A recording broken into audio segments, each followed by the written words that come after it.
We often think of history as a frozen picture, a collection of dates and names etched in stone. But that's a lie. History is a living organism full of ghosts, mistakes, and grand deceptions that still shape our worldview.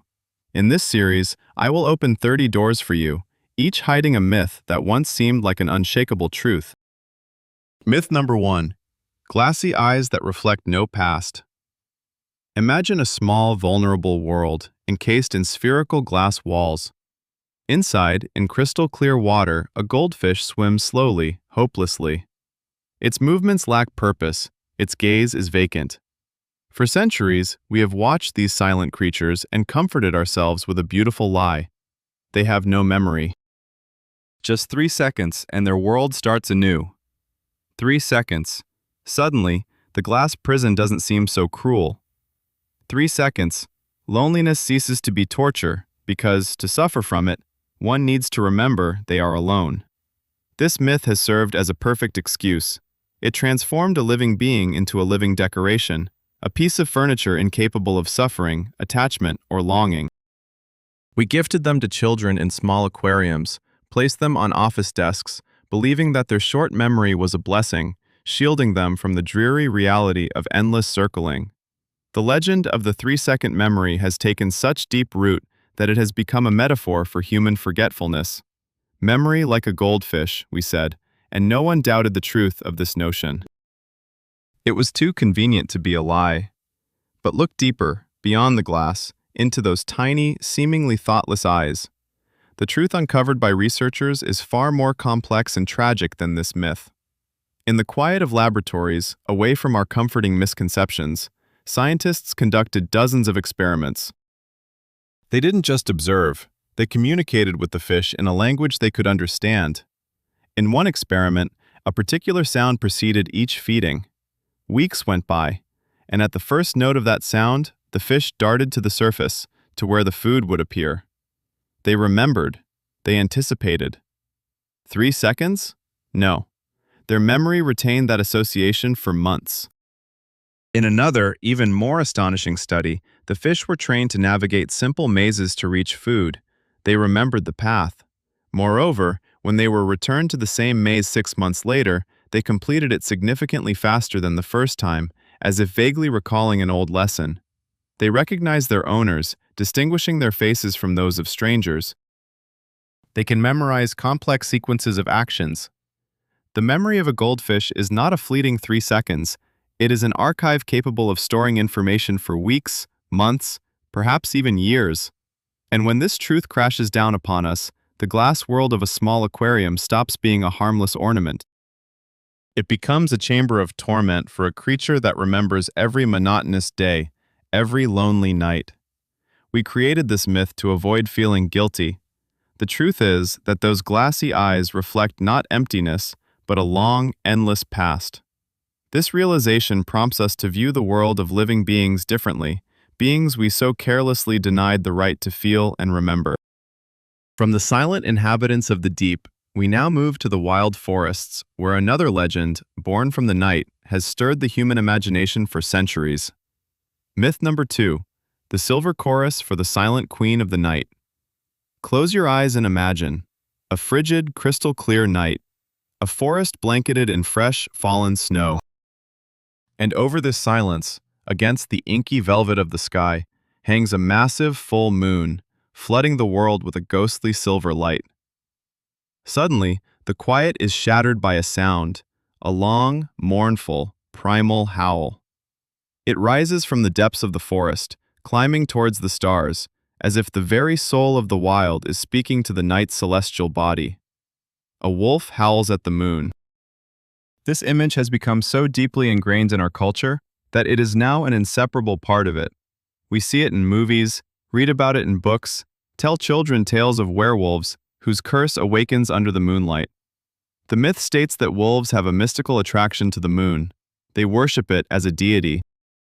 Or perhaps they are mourning their lonely fate, with the moon as their only silent listener. This picture is full of romance and tragedy. It transforms a predator into a poet, and its howl into a song, filled with inexpressible yearning. We believed in this because we wanted to believe. We longed for something lofty to exist in this harsh reality of nature, an inexplicable connection between beast and cosmos. But reality, as often is the case, is devoid of poetry but rich with harsh, practical logic. Scientists, after years spent in the wild observing wolf packs, have brought us back down to earth. Wolves indeed howl. They howl frequently and loudly. But the moon has nothing to do with it. They howl on moonless nights, cloudy nights, at dawn, and at dusk. Their howl is neither a prayer nor a lament. It is a complex tool for social communication. Imagine a vast territory controlled by a pack. A howl that travels for miles is a statement. This land is ours. There's no room for outsiders here. It's a way to gather scattered members of the pack after a hunt, a kind of roll call in the dark. It serves as an alarm signal or a call for a group hunt. Each howl is unique, and wolves recognize their kin by their voices. But why do they lift their heads to the sky as if addressing the moon? The answer is amusingly simple and lies in acoustics. That position of their head allows the sound to travel farther and stronger, facing fewer obstacles on its way. It's like a person cupping their hands into a megaphone to ensure they are heard at the other end of a valley. The moon, in this scene, is merely a dramatic light source. Wolves are primarily nocturnal predators, and a full moon provides enough light for them to be active, while we, humans, can see them. A coincidence that our imagination has turned into a mystical ritual. So, the great mystery turned out to be just a natural megaphone, and the song for the moon was merely a simple conversation. Yet, even knowing the truth, it's hard not to freeze in awe when we hear that sound in the night and lift our eyes to the sky. From this primal call, which we have imbued with false meaning, we will travel to the scorching sands, where another living being became the hero of a myth about a noble but horrific choice. Myth number 3, the last dance in the fiery ring. The desert. The merciless sun at its zenith. A group of travelers, bored during a rest stop, discovers a scorpion. For the sake of cruel amusement, they encircle it with dry branches and set it ablaze. The fiery wall closes in. The scorpion thrashes inside, searching for a way out, but there is none. And then, according to legend, something astounding happens. Realizing its doom, the creature, driven by an unknown pride, raises its tail with its venomous stinger and plunges it into its own back. The final act of defiance, a choice of death over the agony of being burned alive. This myth transformed the scorpion from a dangerous predator into a tragic hero, a stoic being possessing the will and right to make a final choice. The story of its suicide traveled from mouth to mouth, from 19th century zoology books to modern online forums. It found echoes in art and literature, becoming a symbol of desperate resolve in the face of inevitable demise. People believed it because it was a beautiful and powerful story. It gave meaning to senseless cruelty. It humanized a creature that usually inspires only fear and disgust, endowing it with almost Shakespearean passions. However, the truth behind this dramatic finale has nothing to do with nobility or conscious choice. It is cruel physiology, not philosophy. Biologists who have studied scorpions have thoroughly debunked this myth. First and foremost, a scorpion is immune to its own venom. Even if it could sting itself, it would suffer no harm other than mechanical damage. Its body is designed to withstand venom concentrations that are lethal to other creatures. So what is it that witnesses see that has spawned this enduring legend? They see agony. The scorpion is a cold-blooded creature. When surrounded by fire, its body temperature begins to rise rapidly. This leads to a breakdown of its nervous system. Uncontrollable muscle spasms and convulsions begin. Its body twists and its tail jerks around chaotically. And in one of those convulsions, the stinger may indeed touch its back. But this is not an act of will. This is the death throes of a creature that has literally been cooked alive. What we interpreted as a proud gesture is, in fact, the last, desperate, and unconscious movement of a dying body. The myth was born from our desire to see meaning where there is none, and to attribute human motives to living beings. But the reality proved far more terrifying. This is not a story of choice, but a story of torture. From this small yet formidable inhabitant of the desert, whose death was misunderstood, We now turn our gaze to the tallest creature of the savanna, whose life and rest are also shrouded in a veil of misconceptions. Myth number 4. The eternal guardian of the savanna, unaware of sleep. Towering over the African savanna like a living, elegant sentinel, the giraffe has always seemed like a creature from another world. Its incredibly long neck, its leisurely, almost regal stride, and its enormous eyes framed by thick lashes, all of it inspires wonder and admiration. Naturally, around such an extraordinary animal, myths have formed, making it even more unique.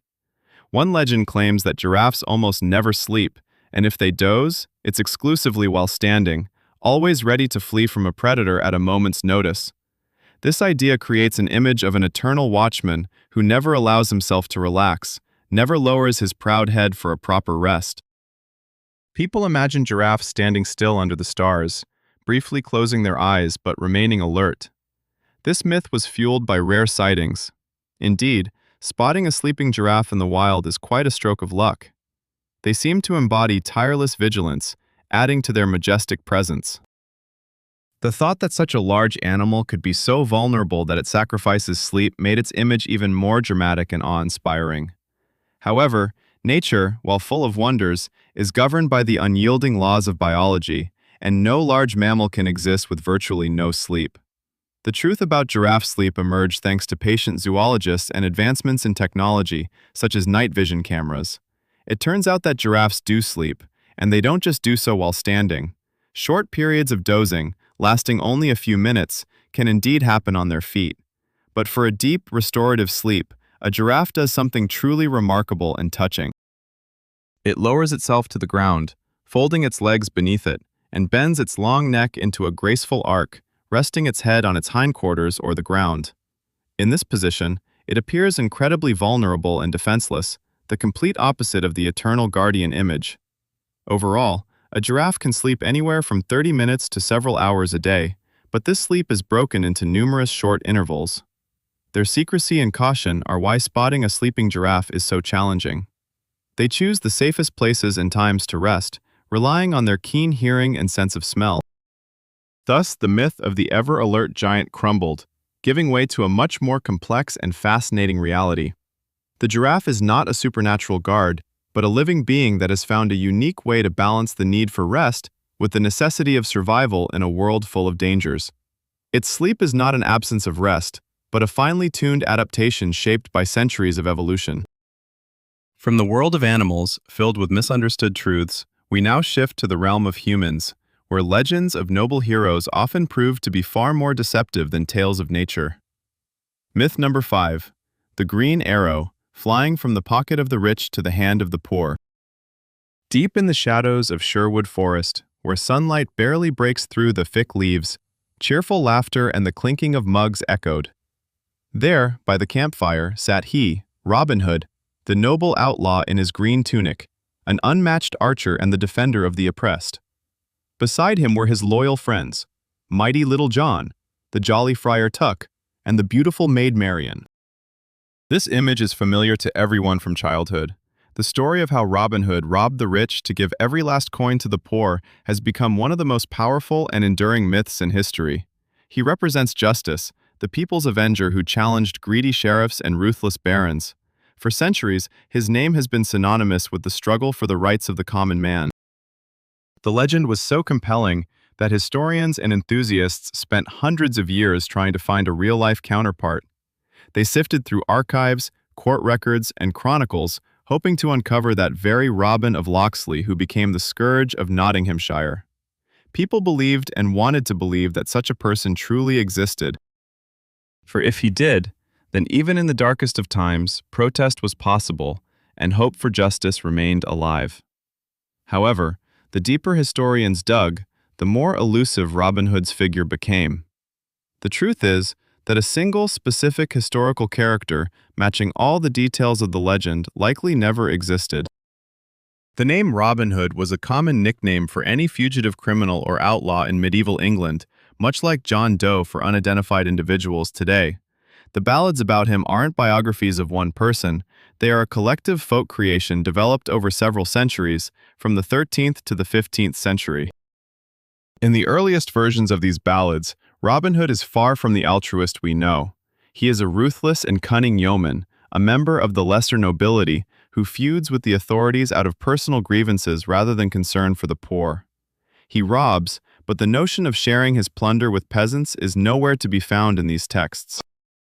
The famous motto to rob the rich and give to the poor is a later addition, appearing only in the 16th century when the image of the outlaw began to be romanticized and transformed into a social reformer. This was done to give his rebellion a more noble purpose, making him a hero relatable and understandable to the people. Thus, Robin Hood, as we know and love him, is not a historical figure, but a literary and folkloric construct, an idealized image that embodies the dreams and hopes of many generations. He is more real than any king, but his reality is woven not from facts, but from the timeless human thirst for justice.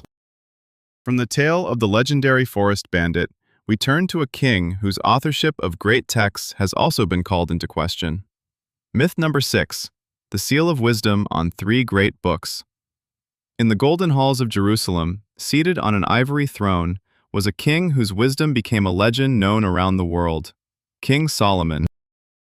The son of David, the builder of the first temple, a ruler to whom kings and queens traveled from afar just to hear his words. His name became synonymous with insight, justice, and the deepest understanding of the human soul. Biblical tradition attributes the authorship of 3 significant books of the Old Testament to him: the Book of Proverbs, the Book of Ecclesiastes, and the Song of Songs. For centuries, this fact went unquestioned. Believers reading these texts felt they were touching the wisdom of the greatest of kings. Here he is, young and hopeful, writing the passionate and sensual Song of Songs. Here he is, at the height of his glory and power, compiling a collection of wise aphorisms, the Proverbs. And here he is, in the twilight of his life, weary from power and having learned the futility of worldly things, writing a philosophical and melancholic treatise, the Ecclesiastes. This triptych formed a perfect literary biography, from youthful love through mature wisdom to old age disillusionment. It was logical, beautiful, and instructive, so it was accepted without question. However, modern biblical scholars and linguists began to disturb this unified structure. A careful analysis of the texts in their original languages, ancient Hebrew and Aramaic, revealed too many inconsistencies. The language, style, vocabulary, and even theological concepts of these 3 books differ so significantly that it becomes nearly impossible to attribute them to a single author writing in the same era. For instance, the Book of Proverbs is not a singular work, but rather an anthology, a collection of aphorisms that could have been written and compiled over centuries by various sages. Some parts may indeed date back to Solomon's time, but others were written much later. The Ecclesiastes, with its philosophical musings on the vanity of vanities and Greek influences in language and thought, is believed by most scholars to have been written much later during the Hellenistic period, centuries after Solomon's death. The Song of Songs, this ode to earthly love, more closely resembles a collection of ancient wedding songs that were later included in the canon and interpreted allegorically. Thus, Solomon was likely not the author, but rather a patron of wisdom. His name, symbolizing the greatest intellect, was attached to these books to lend them authority and weight, much like great scientific discoveries are later named after figures like Newton or Einstein. The wisdom contained in these books did not diminish because of this, but it is not the voice of a single genius. Instead, it is a chorus of many generations of thinkers searching for truth. From the wise king, whose literary legacy turned out to be collective, we shift our focus to a mysterious figure in Russian history, whose life and death have become enshrouded with even more incredible myths. Myth number 7, the immortal elder who laughed at poison. In the snowy, anxious, pre-revolutionary Petrograd, within the dimly lit salons of high society and royal chambers, a shadow moved. It was the figure of a tall, disheveled man with piercing, hypnotic eyes, Grigory Rasputin. Holy devil, royal friend, healer and prophet. His influence over the imperial family was boundless, and tales of his mystical abilities and invulnerability spread from mouth to mouth, accumulating chilling details. The climax of this legend came on the night of his murder in December 1916. The story, as told by his assassins, Prince Felix Yusupov and his accomplices, sounds like a scene from a Gothic horror novel. They fed the elder pastries and wine laced with a lethal dose of potassium cyanide, enough to kill several people. Yet Rasputin consumed the treats and continued to chat cheerfully, as if the poison were no more dangerous than water. In horror, the conspirators shot him with a gun. He fell, but when they leaned over his body, he suddenly sprang up, roaring, charged at Yusupov, and ran out into the courtyard. They caught up with him, fired several more shots, yet he continued to live. Only after binding him and throwing him into the icy waters of the Neva could the assassins finally end his life. This story created the myth of Rasputin as a superhuman, a demonic figure untouched by poison or bullets.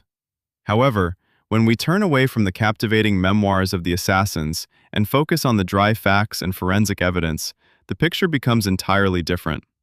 Firstly, the whole poisoning story is solely based on the accounts of the conspirators, primarily Yusupov. There are no independent confirmations of this. Moreover, during the autopsy of Rasputin, which was conducted, no traces of pastries or poison were found in his stomach.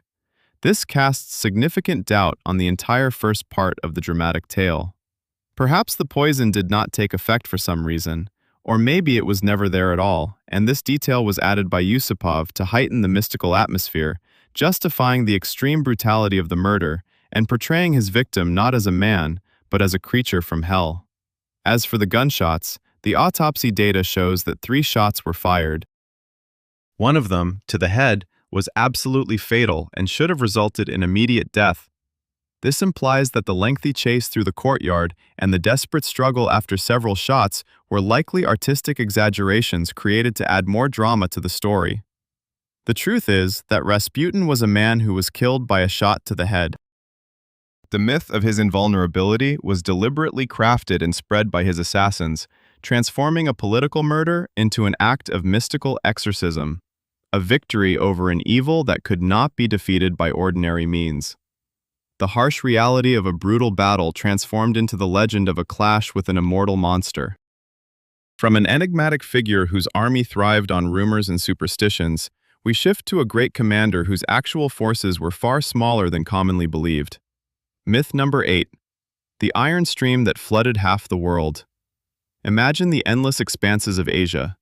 Along dusty roads from Greece to India, an unstoppable force marches on. Tens of thousands, even hundreds of thousands of warriors clad in shining armor, wielding long, spear-like sarissas resembling the quills of a giant hedgehog. At the forefront, on his loyal steed Bucephalus, rides a youthful king with fiery eyes, Alexander the Great. In our minds, his conquests are inseparable from the image of a colossal, countless army. We often think he conquered the Persian Empire and reached the edges of the known world simply by overwhelming his enemies with sheer numbers. This myth stems from our natural desire to explain the unbelievable. How could one man conquer such vast territories in such a short time? The simplest answer? He had a massive army no one could withstand. Ancient historians, prone to exaggeration, reported figures of 100 to even 200,000 soldiers, and these numbers stuck in popular culture. The image of Alexander as a leader of countless legions was convenient and understandable. It made his victories logical, even though it did not diminish his genius as a military strategist. However, the real numbers, pieced together by modern historians through more careful analysis of sources and logistics of the time, present a very different and much more impressive picture. When Alexander crossed the Hellespont and invaded Asia in 334 BC, his army consisted of only about 35 to 40,000 men, including infantry and cavalry. His opponent, Persian King Darius III, could field armies that vastly outnumbered the Macedonian forces. At the Battle of Gaugamela, the decisive conflict of this war, the Persian army was estimated to be between 100 to 250,000 strong, compared to Alexander's 47,000. So, what was the secret to his victories? It was not quantity, but quality. Alexander's army, inherited from his father Philip II, was the most advanced military machine of its time. It comprised professional, battle-hardened soldiers. The Macedonian phalanx, armed with long sarissas, was nearly impenetrable to enemy cavalry. His heavy cavalry, the companion cavalry, which he personally led into battle, could deliver a crushing blow at crucial moments. Added to this was Alexander's unmatched tactical genius, his ability to read the battlefield, make daring and unexpected decisions, and his personal bravery that inspired his troops. He triumphed not through numbers, but through skill, discipline, and innovation. This makes his achievements even more remarkable. He did not just command a vast stream, he wielded a sharp, perfectly honed blade that repeatedly pierced the cumbersome and unwieldy body of the Persian war machine. From the fields of ancient battles, we will descend underground, into cities whose origins are far older than popular legend suggests. Myth number 9. The Christian labyrinth beneath Turkish soil. Deep beneath the sun-scorched plains of Cappadocia in central Turkey lies an engineering marvel of ancient times. A vast network of underground cities reaches down dozens of meters, featuring labyrinths of tunnels, living quarters, churches, ventilation shafts, and even stables. The most famous of these, Kuyu, could accommodate up to 20,000 people, along with their livestock and supplies. For centuries, a myth has prevailed, claiming that these incredible structures were constructed by early Christians in the 1st centuries AD. The legend held that this served as their refuge. Fleeing brutal persecution from the Roman Empire, they retreated underground, carving these cities into the soft volcanic tuff and living there, secretly practicing their faith. This image was incredibly powerful and romantic. A persecuted community finding safety beneath the earth, praying in underground temples while a hostile world raged above. As tourists wandered through these echoing corridors, this vision came to mind. Guides spoke of the courage of early Christians, and this version of history became almost official. It was easy to understand, dramatic, and fit neatly into the broader narrative of Christianity. However, archaeological research in recent decades has revealed a very different, far older, and more complex story. As scientists began to closely examine the structure of these cities, their architecture, and the artifacts found within, they realized that Christians were not the first builders. Rather, they were the last and most well-known residents who significantly expanded and adapted existing systems to suit their needs. The earliest levels of these underground complexes were created much earlier. Most likely the Hittites, a powerful people living here in the 2nd millennium BC, began their construction long before the emergence of both Christianity and the Roman Empire. Later, these shelters were used by the Phrygians and other peoples inhabiting Anatolia. They served as refuge not primarily from religious persecution, but from invasions by hostile tribes and armies, as well as serving as giant underground storages for crops in harsh climatic conditions. When Christians arrived here many centuries later, they discovered these ancient labyrinths and recognized their value.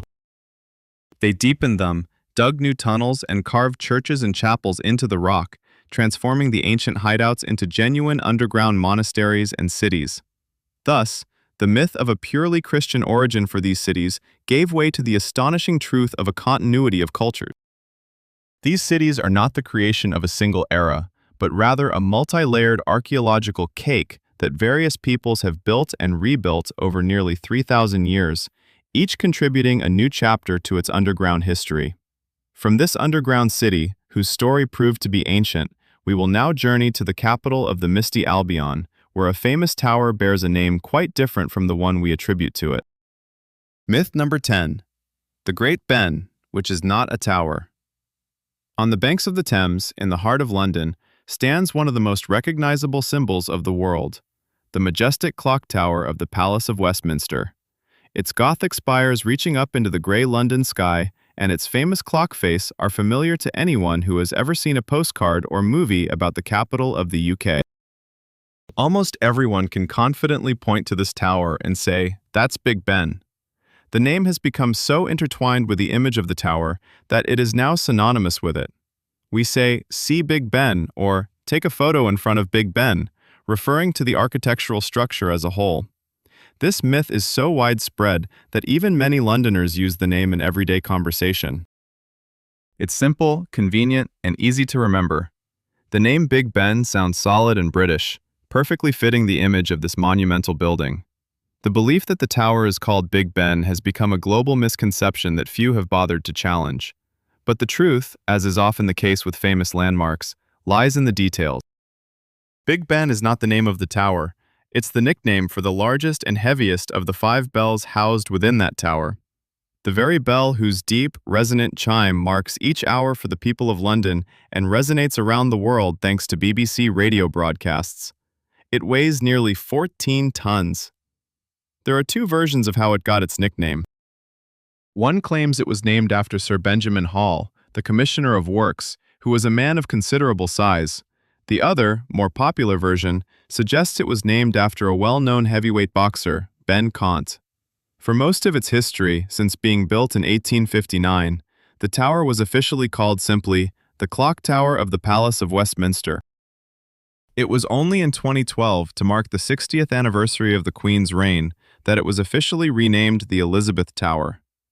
Thus, millions of tourists, while taking selfies, are actually photographing the Elizabeth Tower, which houses the Big Ben Bell.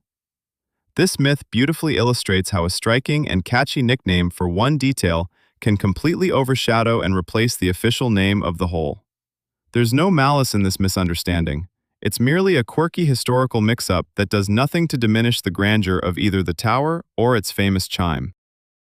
From the mistake in the name of this London landmark, we now journey to a distant island in the Pacific, where the cause of a great environmental catastrophe turned out to be quite different from what we had assumed. Myth number 11, the stone giants that consume their forest. In the vast expanse of the Pacific Ocean lies a small piece of land that has become a symbol of mystery and collapse, Easter Island, or Rapa Nui. Its signature attraction is the moai, hundreds of giant stone figures silently gazing over the ocean or bowing down from the slopes of a dormant volcano. But this island has a darker legacy as well. By the time Europeans arrived in the 18th century, it was nearly deforested, and its population had dwindled to the brink of survival. Thus, one of the most well-known and cautionary ecological tales in human history was born. The myth stated that the islanders, obsessed with megalomania and ancestor worship, destroyed their paradise. To carve, transport, and erect increasingly larger and more numerous moai, they needed an enormous amount of wood. They used trees to create levers, rollers, sledges, and ropes. The forest was cleared at a catastrophic pace until finally the last tree vanished. This led to soil erosion, the disappearance of food sources, famine, wars, and the decline of a great civilization. This story has served as a stark warning for all humanity. This is what happens when society thoughtlessly destroys the environment in pursuit of false goals. This version, known as ecocide, was simple, logical, and very instructive. However, more recent and thorough research by archaeologists, paleobotanists, and climatologists has painted a far more complex and multifactorial picture of the deforestation of Rapa Nui. Yes, the Polynesians did cut down trees, but this was not the only, and perhaps not even the main cause of the catastrophe. The true superpredator that destroyed the island's palm forests turned out to be an unexpected and tiny foe, the rat. With the first settlers, Polynesian rats arrived on their canoes. In this new environment, where they had virtually no natural enemies, their population exploded to staggering numbers. Their primary food source became the seeds and nuts of the local giant palm, which once covered the entire island. Billions of rats consumed seeds faster than the trees could reproduce. The forest aged and fell, but new trees did not grow in its place. People chopped down mature trees, and the rats destroyed their future. This was compounded by climate changes and periods of drought that further weakened the ecosystem. Thus, the collapse on Easter Island is not just a story about mindless deforestation. It is a tragedy caused by a complex array of factors, where human activity was exacerbated by the effects of an invasive species and unfavorable natural conditions. The blame does not lie solely with people wielding stone axes, but also with the tiny rodents with their insatiable appetites. From this distant island, we return to the heart of Russia, to a temple whose reconstruction gave rise to the myth of complete identity. Myth number 12, the phoenix of concrete rising exactly from the ashes. In the very center of Moscow, on the banks of the river, shines the majestic Cathedral of Christ the Savior with its golden domes. Its history is a true drama of the 20th century. Built in the 19th century to commemorate the victory in the War of 1812, it was demolished in 1931 by order of the Soviet authorities. A gigantic palace of Soviets was planned to be built in its place, but the project was never realized, and for many years, a pit gaped there, which was later turned into the huge open-air pool, Moscow. At the end of the 20th century, following the collapse of the Soviet Union, a decision was made to rebuild the church. In the year 2000, it once again stood before the world in all its splendor. Immediately, a myth arose and solidified. The new church is an exact replica of its demolished predecessor. It was said that architects and builders meticulously restored every detail, every curve, and every bas-relief, using old blueprints and photographs. The idea of a complete 100% revival was symbolically significant. It represented not just the restoration of a building, but the restoration of historical justice, a return to lost roots, a victory over the destructive ideologies of the past. A phoenix temple, risen from the ashes in its original form. However, as with any large construction project, the devil is in the details. While the new church may look quite similar to the old one on the outside, calling it an exact copy would be misleading. It is more of a reimagining, built using modern technologies and incorporating several significant changes. First, the structure itself has changed. The historical church had only one main floor, while the modern version includes a vast basement level that houses the lower Transfiguration Church, the church council hall, dining halls, and numerous technical rooms. This has transformed the church into a multifunctional complex. Secondly, the materials used have changed. The original church was clad in white stone, limestone from quarries near Moscow. The new one, however, is adorned with marble, giving it a colder and more grand appearance. The bronze reliefs on the facades, which were originally created using electroplating, have been cast in bronze in the new version, altering their texture and durability as well. Some details of the paintings and the design of the domes have also been modified. Elevators, a modern ventilation system, and other facilities unimaginable in the 19th century have been introduced. Thus, the new Cathedral of Christ the Savior is not a copy, but an independent architectural masterpiece from the late 20th century, honoring its great predecessor. The myth of complete identity was needed to create a powerful ideological symbol, but the reality turned out to be more complex and pragmatic, combining respect for history with the demands of modernity. From human-made wonders and disasters, let's move on to natural phenomena, which are also surrounded by equally persistent myths. Myth number 13. The scar on Siberia's face that nobody has found.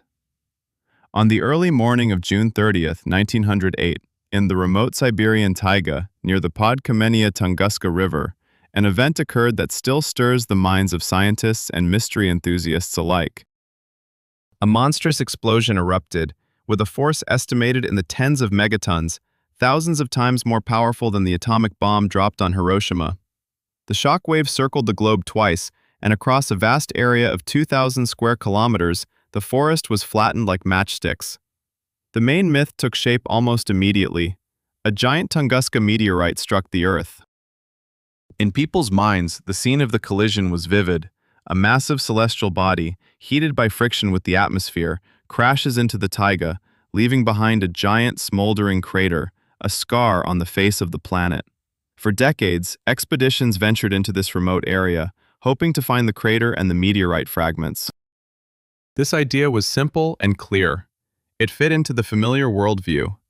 If there was an explosion from a fall, there should be a crater. The search continued, accumulating rumors and legends about discovered melted stones and strange artifacts.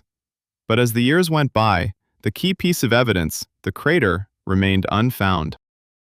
Scientists scoured the region, drilled boreholes, and studied aerial photographs, but to no avail. At the explosion's epicenter, where logically a massive crater should be, trees stood upright, albeit stripped of branches and bark, forming what is known as the telegraph forest. This discrepancy forced scientists to reassess the entire picture of the event. The modern, most accepted scientific theory states that there was no fall in the conventional sense. The Tunguska object, whether it was a comet or an asteroid, never reached the Earth's surface. It exploded in the air at an altitude of 5 to 10 kilometers. Its colossal kinetic energy was instantly released into the atmosphere, producing a powerful shockwave that leveled the forest and triggered a bright flash of light. The material of the cosmic body itself, vaporized in the explosion, dispersed into the atmosphere as fine dust. That's why there are no craters or large fragments left on the ground. The myth of the giant meteorite that left a scar gave way to an even more frightening and astonishing truth about the airburst of a cosmic object. This event highlighted that space can strike without ever touching the planet's surface. The mystery of Tunguska lies not in where the crater is, but in the fact that it does not exist. From the explosion in the sky, let us move to another natural phenomenon, whose image in our consciousness has also been drastically warped by cinema. Myth number 14, the Wall of Water. Born in Hollywood. When we hear the word tsunami, an instantly recognizable and terrifying image comes to mind, one repeatedly portrayed in Hollywood disaster films. A gigantic, almost vertical wall of water, towering like a multi-story building, roaring forth from the open ocean and crashing onto the shore, sweeping everything in its path. This image has become so iconic that we accept it as a documentary reality. We visualize this apocalyptic scene. Beachgoers see a growing wall on the horizon, turn and panic, running to escape impending doom. The myth of the tsunami as a giant wave wall is dramatically compelling. It is visually straightforward, creates maximum tension, and allows for thrilling footage. This image is so deeply ingrained in the collective consciousness that many people, when caught in a risky situation, may not even recognize the real threat because it does not look the way it does in the movies. In reality, though very tall tsunami waves do exist, in most cases, this natural disaster manifests itself quite differently. More often than not, a tsunami reaches the shore not as a vertical wall, but as a very fast and powerful surge of water. The ocean level starts to rise rapidly, much faster than during a regular tide. Water floods the coastline, pushing inland for many kilometers. This flow may not appear as a gigantic wave, but it carries immense destructive power due to its mass and speed. It brings with it debris from buildings, cars, and trees, transforming into a deadly torrent. Another warning sign of a tsunami is often a sharp and unnatural retreat of water from the shore. The ocean can pull back hundreds of meters, exposing the seabed.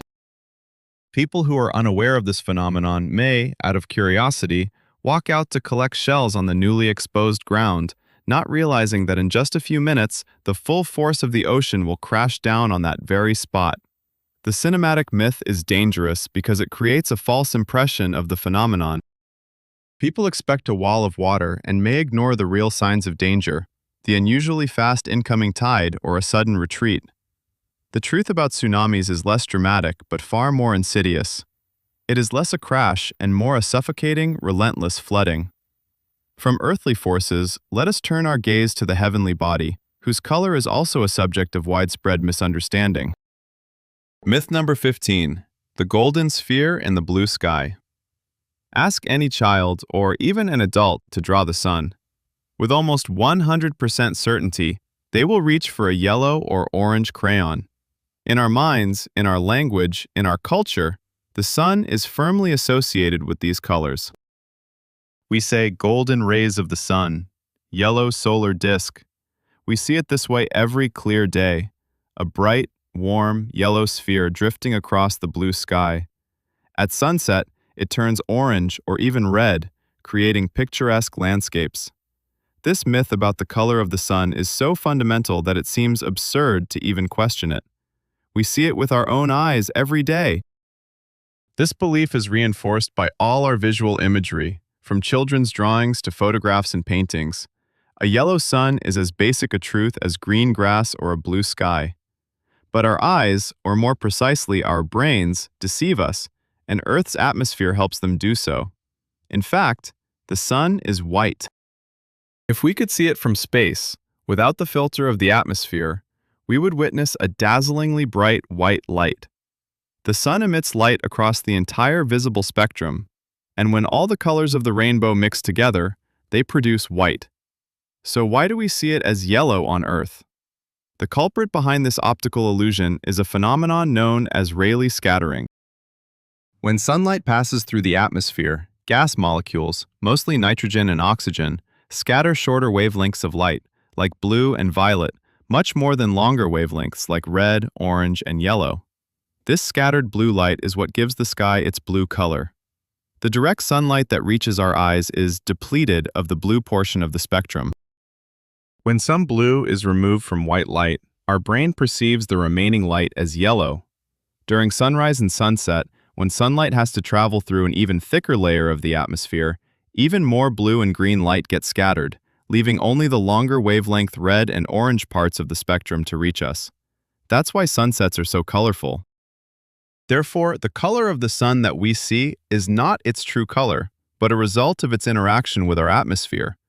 We live at the bottom of an air ocean that acts like a giant light filter, bathing our star in warm, familiar tones. From the misleading color of the sun, we transition to an entire era that we envision as a realm of perpetual, eternal cold. Myth number 16. The planet Snowball in an icy wasteland. When we say Ice Age, our imagination conjures a harsh and monotonous picture. The whole planet, or at least a large part of it, is covered by a thick layer of ice and snow. Mammoths and woolly rhinoceroses roam through endless icy wastelands, while our ancestors, wrapped in hides, huddle around fires deep inside caves. This image of an eternal, global winter lasting thousands of years has firmly taken root in mass culture thanks to cartoons, films, and popular books. The myth of continuous and unending cold makes this era easy to understand and very dramatic. It emphasizes the severity of the conditions under which humanity survived and renders the feats of our ancestors even more heroic. We envision a world without the changing seasons as we know them, and only one endless winter. However, paleoclimatology, the science studying past climates, paints a much more complex and dynamic picture. Firstly, the Ice Age is not one unbroken freeze. It is a period characterized by alternating very cold phases known as glacial periods and relatively warm phases called interglacials. Incidentally, we are currently living in one of those warm interglacial periods. At the peak of glaciation, massive glaciers indeed covered significant parts of North America and Eurasia, but even then, they did not envelop the entire planet. The tropics and equatorial regions remained ice-free. The climate there, of course, was cooler and drier than today. Savannas could shift to deserts, and tropical forests could shrink, but it was not an icy wasteland. Life continued, and it was in these regions that humanity managed to survive the harshest of times. Secondly, even within a single ice age, the climate was not stable. There were abrupt warmings and coolings that could take place within just a few generations. The myth of constant cold simplifies reality. In truth, our ancestors lived in a world with a highly unstable and unpredictable climate, which demanded incredible flexibility and adaptability. They didn't just endure a long winter, they constantly adjusted to changing conditions. Thus, the Ice Age is not a frozen scene, but a pulsating, dynamic era of climate swings, where periods of harsh cold alternated with temporary thaws, and life found refuge in warm corners of the planet. Moving from past climate misconceptions, we now address myths in the field of medicine that continue to influence our daily behaviors. Myth number 17. An open window as a cure-all. A patient needs fresh air. This phrase, confidently delivered by experienced doctors, has been heard countless times. It has become almost an axiom, an unquestionable truth in both folk and official medicine. Open the window, air out the room, and the illness will start to fade. This myth dates back to the 19th century, long before the discovery of germs, when it was believed that diseases were caused by miasmas, bad stagnant vapors. Ventilation was therefore the primary way to dissipate these miasmas and cleanse the space.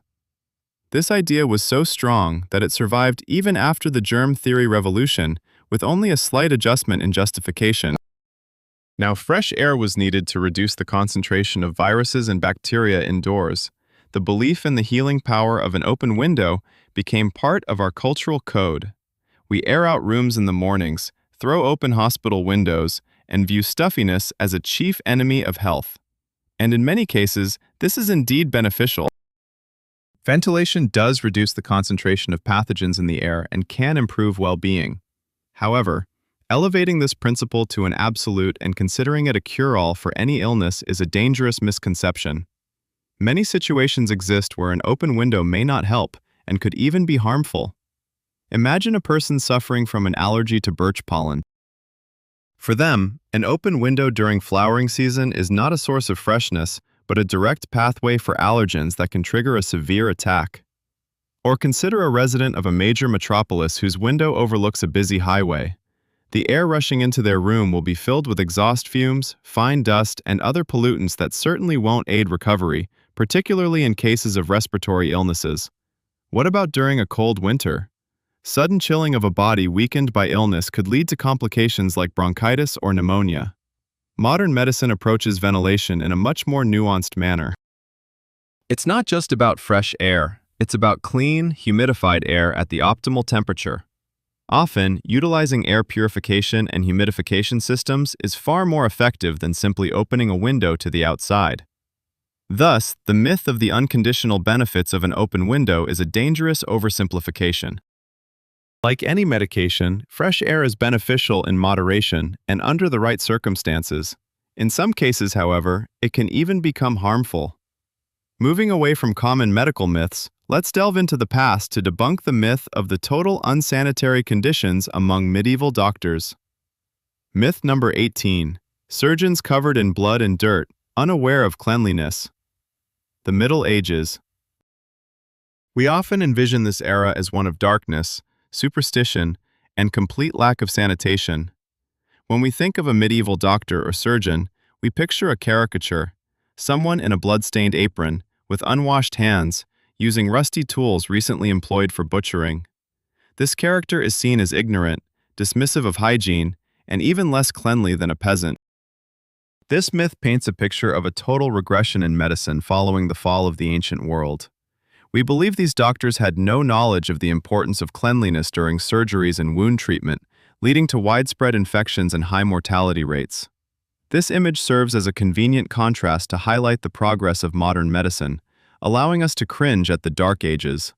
It's reinforced by portrayals in films and popular books, where every scene in a medieval hospital is filled with dirt and suffering.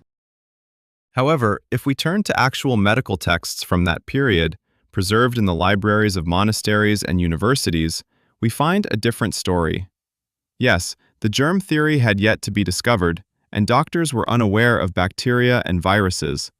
But many of them intuitively, or through experience, understood the importance of cleanliness. For instance, the works of the prominent 13th-century surgeon Theodoric of Borgo San Donino include direct instructions to wash wounds thoroughly with wine, known for its antiseptic properties due to alcohol, before surgery. He insisted on using clean bandages and condemned the practice of leaving pus in wounds, which some of his colleagues mistakenly viewed as a sign of healing. Another famous physician, Henri de Mondeville, who lived during the late 13th and early 14th centuries, explicitly warned his medical students, "Heaven forbid you operate with dirty hands."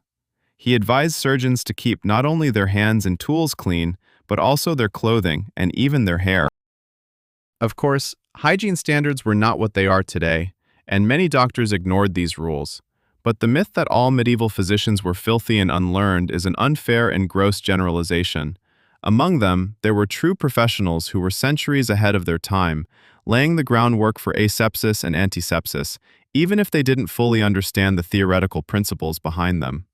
Now, let's move from misconceptions about the past of medicine to modern medical technologies and the myths surrounding their safety. Myth number 19. Invisible rays that are completely harmless. X-rays. This term is familiar to everyone. We encounter it while receiving dental treatment or when there is suspicion of a fracture or pneumonia. X-ray imaging has become a routine and essential part of modern diagnostics. Along with its widespread use, a myth about its nearly complete safety in low doses has emerged and taken hold. We often hear, the radiation dose from a single X-ray is minimal. It's comparable to what you receive over several days from natural background radiation. This statement is reassuring and creates the impression that medical X-rays are completely harmless. We get these scans without much thought, trusting our doctors and the technology. This myth is convenient both for patients who prefer not to worry unnecessarily and for the healthcare system, where X-rays are a quick and inexpensive diagnostic method. The belief in the safety of low doses allows for more frequent imaging, sometimes even when strict indications are lacking. However, the fundamental principle of radiation safety tells a different story. Any dose, no matter how small, of ionizing radiation carries a stochastic, meaning probabilistic, risk. There is no absolutely safe threshold of exposure. Each photon of X-ray radiation, as it passes through our body's tissues, has the potential to damage a cell's DNA. In most cases, the cell either dies or successfully repairs the damage. Yet, there is always an extremely small chance that this damage can lead to a malignant mutation, which could eventually result in cancer years later. Sure, that risk is negligible with a single chest X-ray or dental image, but it is not zero. This is why the principle of ALARA, as low as reasonably achievable, exists in radiology. It means the radiation dose should be kept as low as possible while still providing a diagnostically useful image. Doctors always weigh the potential risks of radiation against the benefits of the information gained. When it comes to saving a life or diagnosing a serious illness, this minimal risk is absolutely justified. However, the myth of complete harmlessness is dangerous because it can lead to unnecessary and overly frequent examinations, especially in private clinics where each procedure brings profit. The truth is that X-rays are a powerful tool, but like any radiation-related tool, they require careful and informed use, not the careless attitude stemming from the myth of absolute safety. Now, let's shift focus from invisible rays to the microscopic world of vaccines and one of the most enduring fears surrounding them. Myth number 20. The shot carries the disease it aims to prevent. Vaccination is one of the greatest achievements of medicine, saving millions of lives. Yet, from the moment it was introduced, it has been surrounded by fears and misconceptions. One of the most persistent and fundamental myths states, you can catch the very disease the vaccine is supposed to protect you from.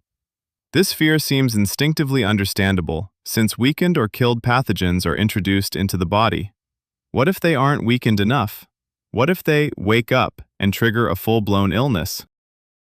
This myth is fueled by isolated cases where individuals experience a fever or mild symptoms resembling illness after vaccination. People conclude, I caught something from the shot. This fear is passed down through generations, accompanied by new horror stories, and becomes one of the main arguments against vaccination. To understand why this myth is misguided, we need to explore how modern vaccines work. There are several types of vaccines.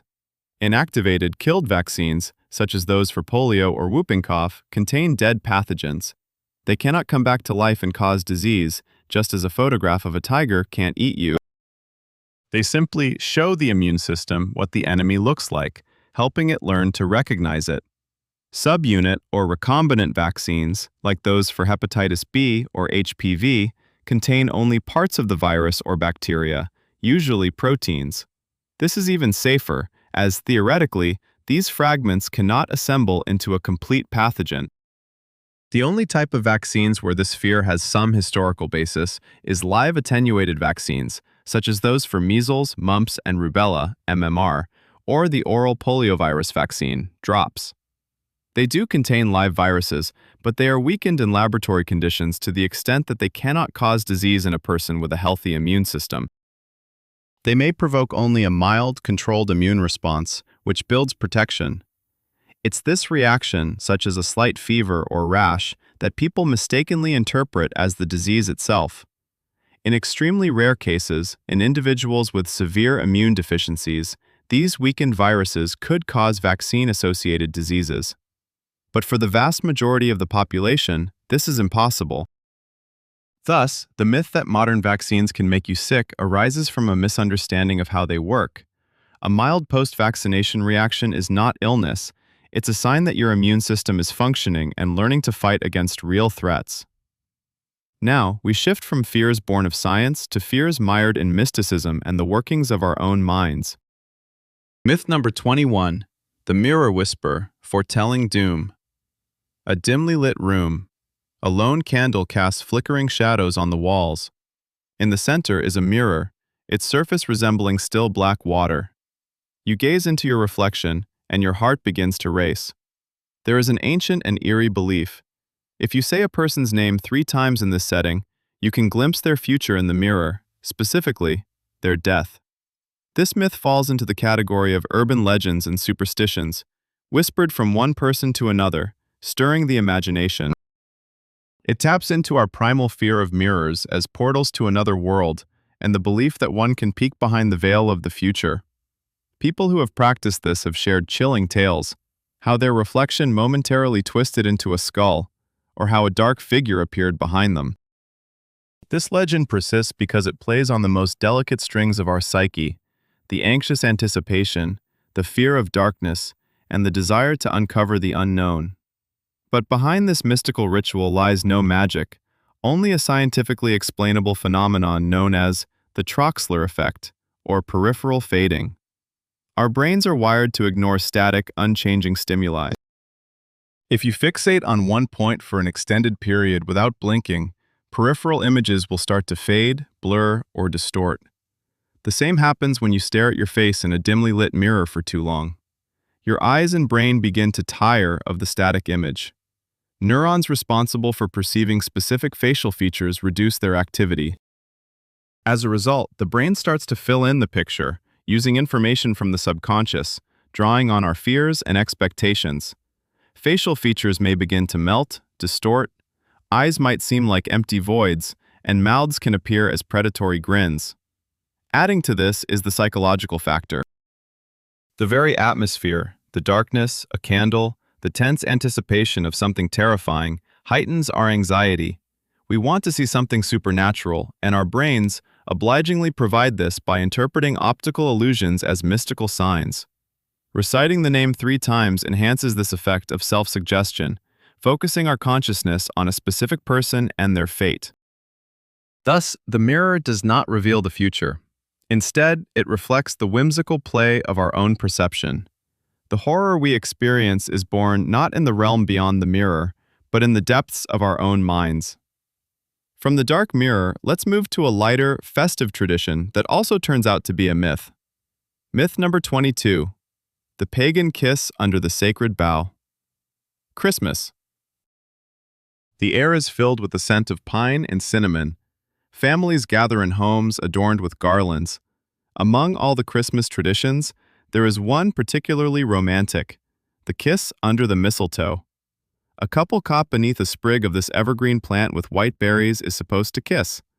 This custom seems very ancient, rooted deep in history. There is a widely held myth that this is a remnant of ancient pagan, Celtic, or Scandinavian fertility rituals. Mistletoe, which grows on trees and remains green even in winter, was considered a sacred plant by the Druids, symbolizing life and immortality. According to this legend, a kiss under it was believed to grant the couple fertility, happiness, and everlasting love. This version is lovely and gives this sweet tradition a profound, sacred meaning, linking the modern celebration to the mysterious and wise world of ancient pagans. However, historians have examined the sources and concluded that this beautiful story is nothing more than a romantic invention. Although mistletoe held significant symbolic meaning in some ancient cultures, such as being associated with the goddess of love Frigg in Norse mythology and described in rituals by Pliny the Elder, there is no direct evidence that people used to kiss beneath it. The tradition of kissing under the mistletoe, as we know it today, is actually much younger. It became popular only in the 18th and 19th centuries in Victorian England, first among servants and later among the upper class. Initially, the rules were stricter. A man was allowed to kiss any girl standing under the mistletoe, and after each kiss, a berry had to be plucked from the branch. When the berries ran out, the magic of the mistletoe faded. This was more of a playful parlor game, a permitted flirtation within the strict moral boundaries of Victorian society, rather than an ancient ritual. The connection to paganism was invented later, during the Romantic era, when there was a fascination with all things ancient, Celtic, and mystical. People wanted to believe their customs had deep historical roots. Thus, a simple and relatively recent tradition was artificially aged and given a meaning it originally did not possess. Now, let's move on from this cheerful Christmas tradition to a number that evokes superstitious fear in many and investigate its true origins. Myth number 23, the 13th guest at the dinner of fear. The number 13. For many, it is not just a number, but a symbol of bad luck and an omen of misfortune. The fear of this number, known as triskaidekaphobia, is so widespread that many buildings lack a 13th floor, airplanes are without a 13th row, and Fridays that fall on the 13th day of the month are considered particularly dangerous. Where did this irrational fear come from? The most popular and widely accepted explanation ties it to the Last Supper. At the final meal of Jesus Christ, there were 13 individuals present, himself and the 12 apostles. The 13th was Judas Iscariot, the betrayer. According to this myth, the biblical story is the root cause of the number 13's ominous reputation. It became associated with betrayal and impending death. This version appears quite logical and convincing, supported by the authority of sacred texts, and helps explain why the fear is so strong, particularly in Christian culture. However, when historians and folklorists began to study this matter more closely, they found that the reality is much more complex. In fact, during the Middle Ages, when religiosity was at its peak, the number 13 was not considered particularly unlucky at all. For instance, many knightly orders or city guilds had 13 members, and nobody was bothered by it. The enduring, widespread fear of the number 13 is a relatively recent phenomenon. It began to form and spread only during modern times, around the 17th to 18th centuries, reaching its peak in the 19th and 20th centuries. The connection to the Last Supper certainly played a role, but it was more of a building block in the superstition rather than its sole foundation. There are other theories too. For instance, some suggest that the fear stems from the fact that 13 comes right after 12, considered the perfect number, 12 months, 12 zodiac signs, 12 apostles, and disrupts this harmony.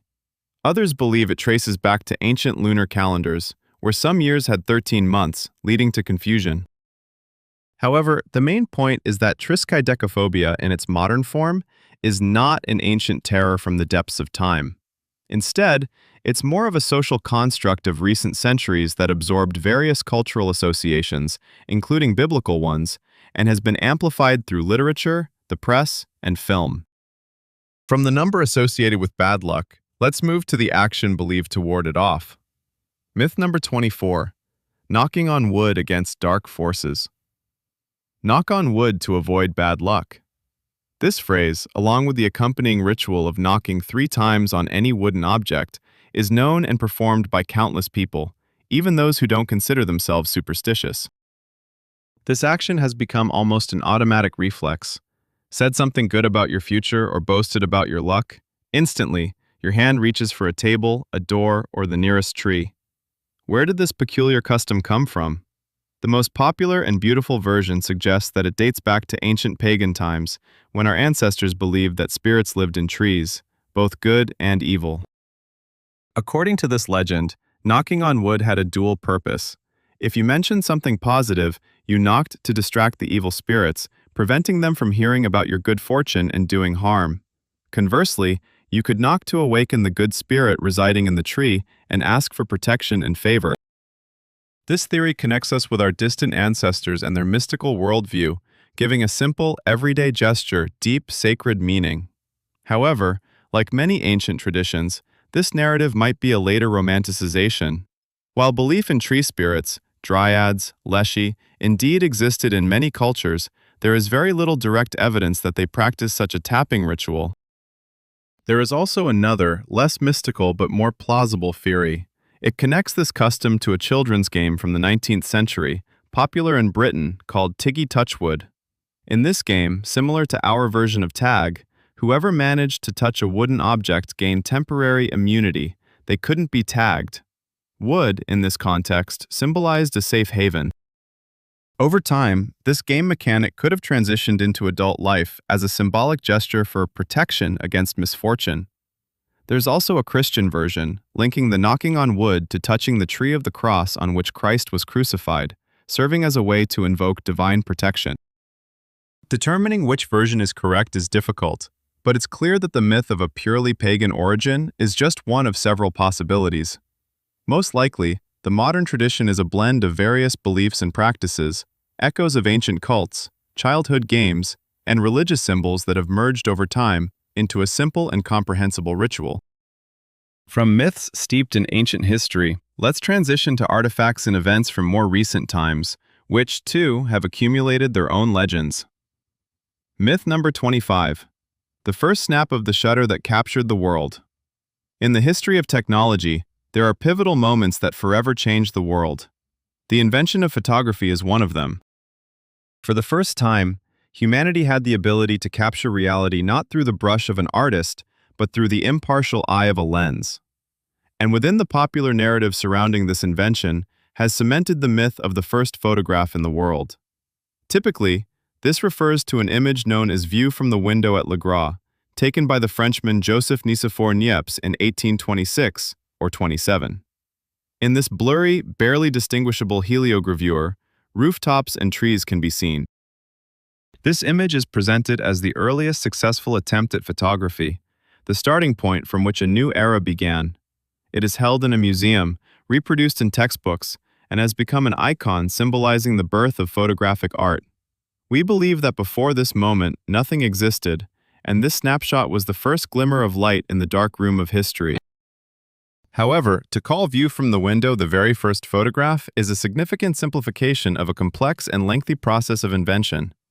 Niepce himself experimented with heliography, his method of capturing images, for many years before creating this famous shot.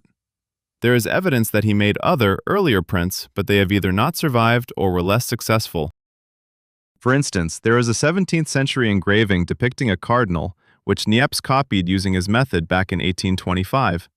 Technically, this is also a photographic print, even though it wasn't created from life. Moreover, parallel to Niepce and after him, other inventors such as Louis Daguerre in France and William Henry Fox Talbot in England were also working on developing photographic processes. View from the Window is not so much the first photograph in an absolute sense, but rather the first surviving image created from life and captured on a durable medium. This is an important landmark photo, but it didn't emerge in a vacuum. It was the culmination of years of exploration and experimentation. The myth of the first photograph is convenient because it provides us with a clear starting point, but the real story of invention is not a singular breakthrough. It is more like a stream of numerous ideas, experiences, and discoveries that ultimately merged into the technology we recognize today. From the quiet French estate where the first snapshot was taken, we will shift to a thunderous battlefield where victory was achieved not quite in the way one might expect. Myth number 26. The British Lion, who alone defeated the Eagle, June 18, 1815. In a small Belgian village called Waterloo, two mighty armies of Europe faced off in their final, decisive battle.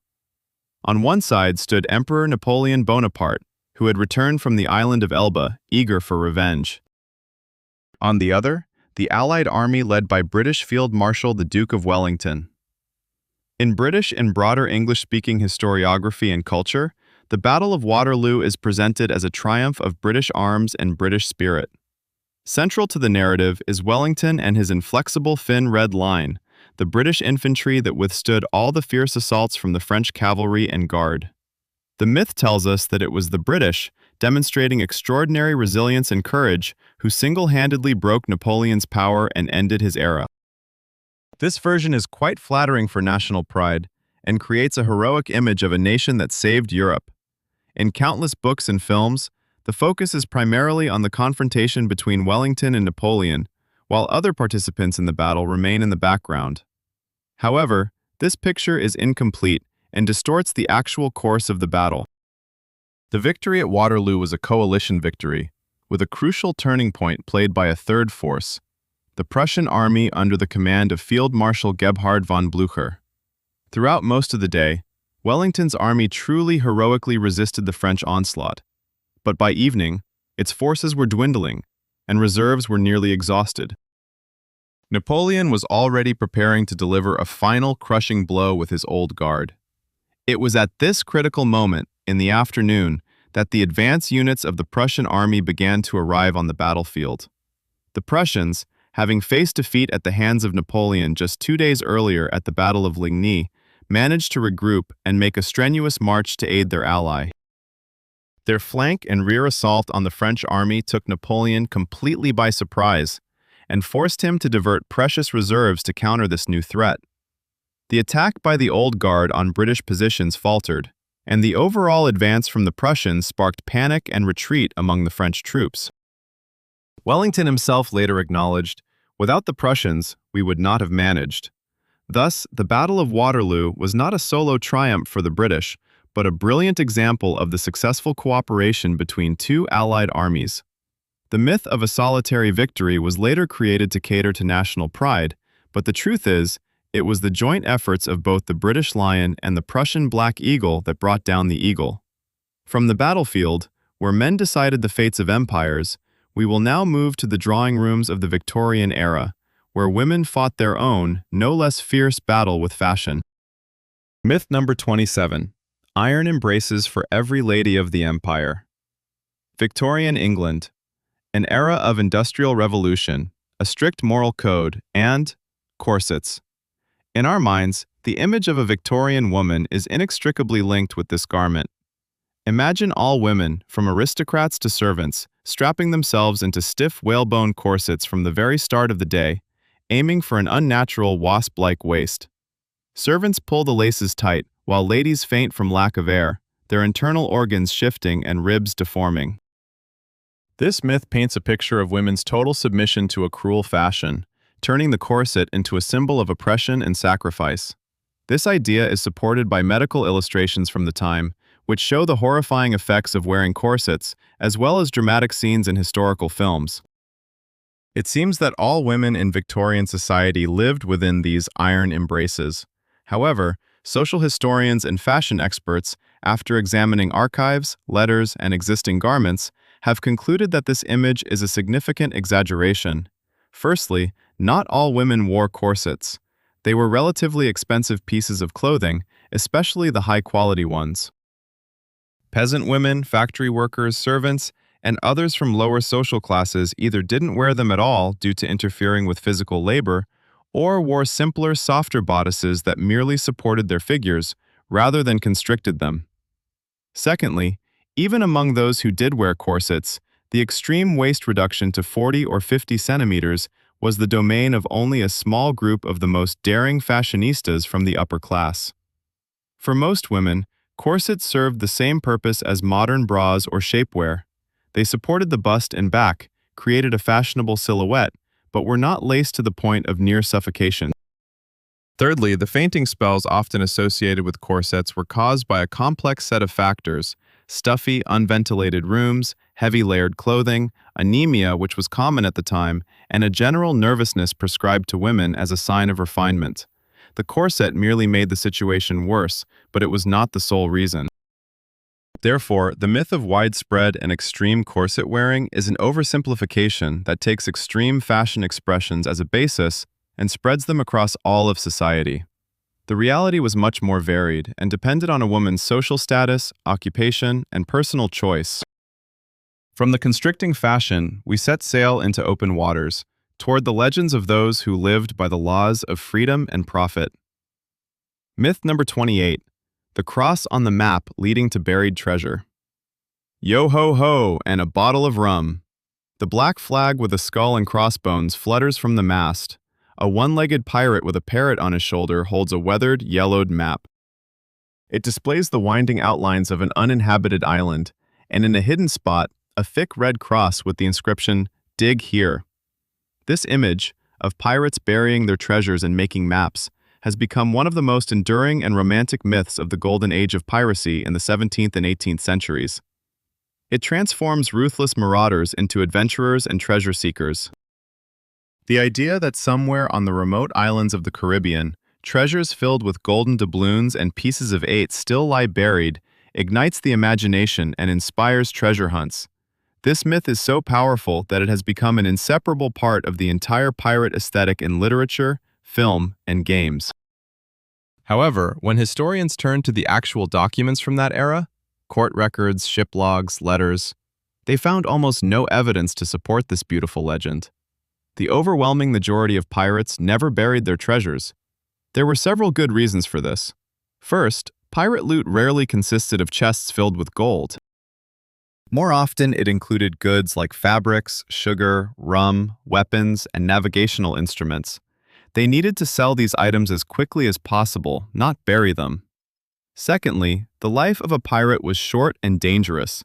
They lived for the moment, preferring to spend their share of the loot immediately in taverns, on drinks, and entertainment. The idea of saving something for a rainy day was foreign to them. Why bury treasure when you could be hanged within a week? Thirdly, trust among pirates was at a minimum. Burying treasure posed the risk that someone from the crew might sneak a peek, return, and dig it up. The entire romantic tale of maps and buried chests is almost entirely a literary fabrication, popularized by one great work, Treasure Island, by Robert Louis Stevenson, published in 1883. It was Stevenson who created the character of Long John Silver and Captain Flint's treasure map marked with an X.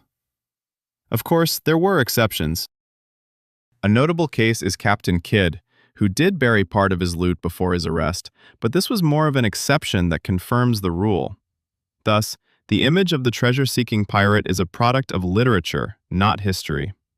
From these romanticized bandits, let's move on to the social myths of the 20th century that concealed a very different reality behind a pretty facade.